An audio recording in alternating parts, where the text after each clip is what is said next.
What's up, people?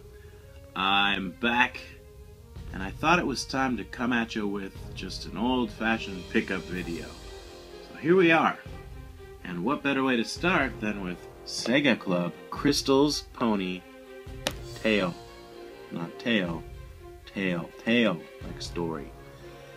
And it's a Sega Genesis game, but I bought it in Japan. Once in a while I stumble across them, and I'm always tempted to buy them just because I feel homesick or something for American games. I don't know.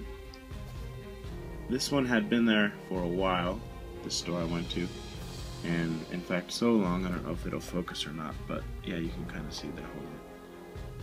There's a bit of a discoloration because it was more red when he got it than it was when I bought it. The price tag was here. I took it off and it's more red underneath. A bit shocking, but yeah. In this game I paid less than what it's supposedly worth, but then again, I don't know if anybody would buy it. But I've been curious about it for a while, and it's really colorful, and to be honest, I'm just always tempted to buy these American games when I see them in the Japanese stores. A crabby witch casts a wicked spell, and Crystal the pony's friends are prisoners. Crystal gallops through flowery fields, dark forests, and spooky caves in search of the magic crystals that will free her pony pals. Man, I might have to do some gameplay of this. This looks pretty awesome. Anyway, I bought it. There it is. So, yeah, next. So this game store that I went to first, it's just this old guy, and he sits. Okay, this is Banjo-Kazooie. He's not the old guy. He sits behind his little kind of desk, and he just kind of has his arms crossed, and he looks at the floor. And he has like no social skills whatsoever. And I always feel bad for him, so I want to, usually when I go, I try to buy something. Also, if you go there, I found out there are a couple dudes that were in there before me once, and he literally like cussed him out of his store. He's like, "Don't you ever come back here, you little," in Japanese, of course. And I said, "Wow, what'd they do?" And he's like, "I don't know. They were here for a long time." So I feel like I gotta buy something so that I stay on his good side. I don't know. Anyway, this was like $1, and it's kind of a useless thing, but it's cool for display. You just put your cart in there, and I guess it kind of protects it.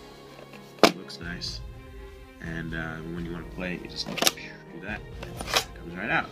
So, I don't know. I never really saw these before, so I went ahead and grabbed it. It was cheap. And last but not least, at that store, maybe least, I don't know. This is Galaga 91 for the Sega Game Gear. Woohoo! Alright, moving on. The next store I went to is a lot smaller than the old guy store, but it's a young guy. And let's see. This is Jeopardy! And what? It's another Genesis game? Yeah, it was one of those kind of days. Here it is. Yeah. Before Sarah smiled, they met by sharing an elevator to escape a gang fight. Right. So, yeah.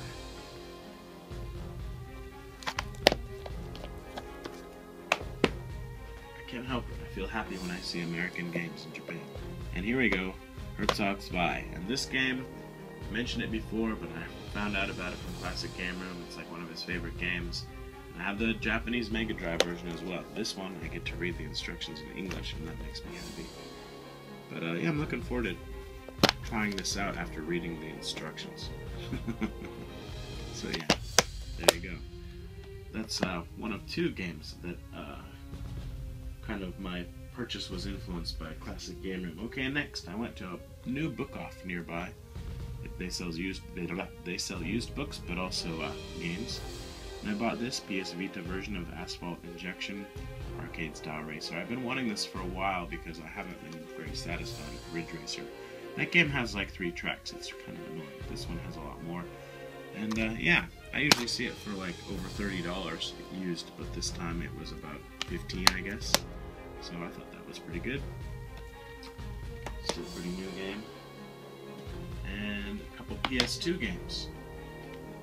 But both of them are this Sega Ages 2500 series games. I don't think I'll try to collect all of those though, because there's so many of them. But this is Gang Ground. Some people call this a shooter. I would say it's a shooting game, but it's much more strategy oriented and slow paced. But yeah, it's kind of cool. So nice to be able to play that on my PS3 or PS2. And Panzer Dragoon, which I have on the Sega Center as well. But hey, it's Panzer Dragoon. What more do I have to say, really? A cool game. So I'm glad to have that for my PS2 collection. And now, let's see here, 3 Dreamcast games. Samba de Amigo. I got an extra copy of this for my Maraca box set because it was like $1, and I just thought, well, why doesn't it want to open? That's what I thought.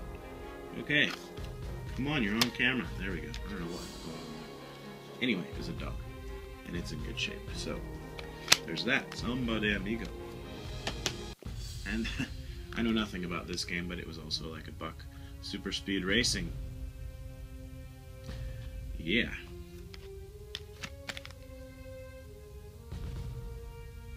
For the Dreamcast. And I have this game, Shenmue, for the Dreamcast, but I don't have this nice box or anything like that. I don't know if it was they were always sold like this, or if this is a special edition. I want to say maybe it was, because this comes with the game, which is on 4 discs, if you include the passport disc. And then also the Shenmue Jukebox Heartbeats, which is a soundtrack disc. So that's something. And yeah, there we go. And last, this was also influenced by Classic Game Room. He did a review on this a while back. This is Xbox Dead or Alive Ultimate, which is like remakes or upgraded versions, I guess, of Dead or Alive 1 and 2. So, there you go, 1 and 2. 1. Back of the box. And 2.